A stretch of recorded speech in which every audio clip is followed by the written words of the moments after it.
Bonjour à toi. Dans cette petite vidéo, laisse-moi te montrer la voix de Souvenir d'Emanon. Quoi? Ah ouais, le décor. En fait, on participe à la nuit de la lecture. Alors pour l'occasion, on fait un mangado à l'extérieur. Voilà, tu sais tout.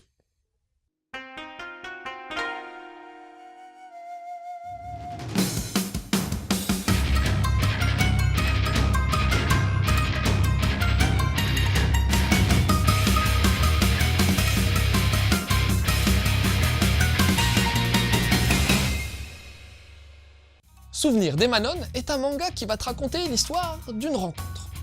En 1967, une période de mutation des façons de penser dans le monde entier et bien entendu au Japon, t'as un jeune étudiant, en fait il a pas de nom, qui se cherche un peu.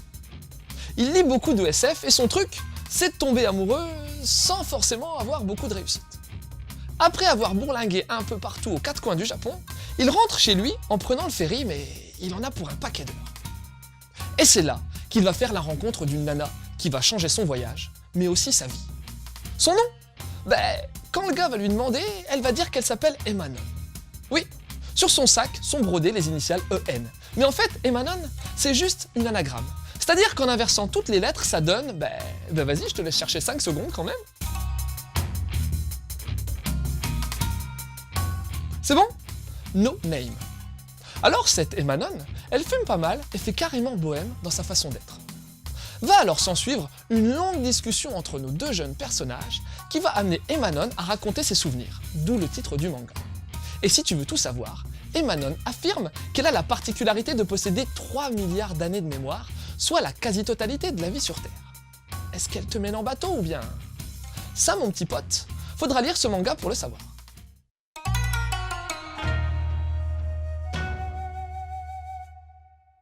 Pour parler du style graphique, j'ai qu'un seul mot à dire, sublime. Enfin, je vais quand même te dire plus qu'un mot, sinon tu vas te sentir flou. C'est Tsuruta Kenji qui dessine cette œuvre. J'ai déjà parlé de ce mangaka dans un autre mangado, mais ce mec a vraiment un style très personnel, hyper intéressant graphiquement. Les persos ont un aspect filiforme, super agréable, et les décors sont riches, denses et bien travaillés malgré les hachures. Oui, l'auteur utilise pas mal de hachures pour générer les ombres. Ça donne un aspect faussement brouillon et simpliste, super joli et très poétique. Attends, faut aussi que je te parle des pages couleurs.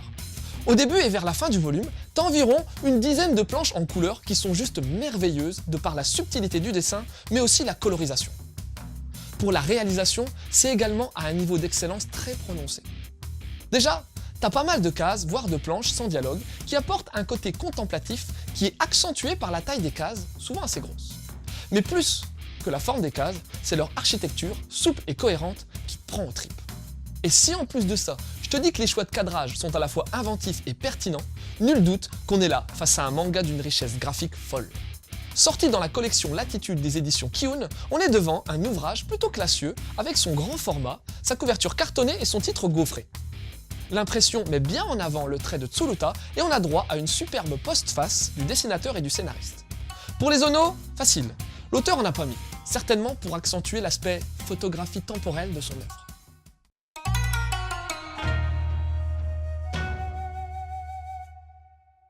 Tsuruta Kenji, le dessinateur, est pas super connu du public français. En même temps, il est assez atypique, notamment par rapport à son rythme de production qui diffère de ce que peuvent offrir les mangaka classiques. Tsuruta, lui, il a la réputation d'être lent. Si tu veux un exemple, le one-shot dont je te parle a mis 4 ans pour sortir. On est bien loin des cadences folles que doivent suivre les mangaka dans un Mac de prépublication à succès. L'histoire, en fait, elle provient d'une suite de nouvelles écrites par Kaijo Shinji et t'apprendra dans la postface comment elle a été mise en place. Bon, franchement, je suis pas loin de crier au chef-d'œuvre. Déjà, t'as compris que techniquement, ça pète de chez pète. Mais l'histoire, qui nous est contée, a également un énorme charme. Le rythme de la narration génère une ambiance très particulière, empreinte de tristesse et de nostalgie. Franchement, t'es obligé de tomber sous le charme d'Emanon. Elle a ce petit je ne sais quoi de mystérieux qui fait que tu te prends d'affection pour elle dès les premières planches. Attends, l'étudiant est pas en reste. Ce monsieur tout le monde, tu t'y identifieras sans mal, car il est dans une période de sa vie où il est un peu paumé. Je dis pas que t'es paumé, non, mais ça nous arrive à tous, hein. En filigrane apparaît un monde en complète mutation où l'avenir fait peur. Menaces atomiques, conflits armés, manifestations... Ça a de quoi troubler et ça pousse au questionnement. Et notre héros là, il fuit un peu ce monde en se réfugiant dans ses romans SF et en essayant de tomber amoureux durant son road trip. Mais plus que ces deux personnages forts, c'est leur réunion qui va te mettre une claque. Touchante de réalisme, leur discussion va t'emporter dans un doute constant sur les intentions des deux protagonistes et surtout sur la véracité de ce qu'on te raconte. Attends, la nana te bullshit sur son nom? Elle sait que t'aimes la SF et après, elle te raconte qu'elle a la particularité de se rappeler la totalité des souvenirs de tous ses ancêtres, et ce depuis le départ de la vie dans la mer. T'y crois à ça? Ben, que tu le veuilles ou non, tu vas te laisser emporter. Le rythme, la fluidité avec laquelle la narration coule, t'es pris au piège de ce manga et c'est difficile d'en sortir. Bon, bien entendu, je t'ai pas parlé de la fin qui remet également une grosse couche de nostalgie et de mélancolie car l'histoire qui nous est racontée, c'est celle du questionnement de notre vie. Notre vie de la naissance à la mort, bien entendu, mais aussi notre vie collective, celle de toute l'humanité. Le tout est saupoudré d'interrogations sur la mémoire, sa valeur ainsi que la notion de temps dont on peut apprécier toute la relativité. Vaste sujet, n'est-ce pas? Si je devais trouver un défaut à ce titre, je dirais bien que la fin aurait peut-être, je dis bien peut-être, mérité un développement de quelques pages supplémentaires. Oh, non pas pour nous expliquer quoi que ce soit sur les souvenirs des Manon, mais plutôt pour profiter encore un peu de ces personnages qui, si tu lis ce manga, resteront à jamais en toi. Il existe pas mal d'histoires relatant la notion de mémoire de l'humanité à l'intérieur d'un homme ou d'une femme.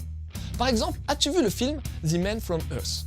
C'est un film US de 2007, ayant un scénario posthume de Jérôme Bixby, qui va te conter la vie d'un homme ayant vécu environ 14 000 ans. Et tu te doutes qu'il a un paquet de trucs à raconter. Ensuite, un autre titre de Tsuruta, qui vaut lui aussi son pesant de cacahuètes, c'est l'île errante. Ce coup-ci, Tsuruta Kenji est au dessin et au scénario, et son manga parlera d'une mystérieuse île qui semble se déplacer dans l'océan Pacifique. Enfin, pour deux raisons, je te conseillerais Galaxy Express 999, Ginga Tetsudo 39, comme disent les japonais. Pourquoi? Déjà, parce que Metal, un des personnages principaux, est tout aussi envoûtante qu'Emanon. Et puis, à bien y regarder, Ginga Tetsudo apporte lui aussi son lot de questionnements sur le temps, la valeur de la vie et l'importance des liens entre les gens. Ah, puis allez, va. Encore un petit dernier pour la route. Quartier lointain de Taniguchi. Ce titre phare de la culture manga traite non seulement des souvenirs, mais je trouve que la fin des deux mangas est très similaire. Voilà, c'était Lou, j'espère que cette petite chronique t'aura donné envie de lire Souvenirs des Manon. Je te laisse et continue de suivre la voie du manga.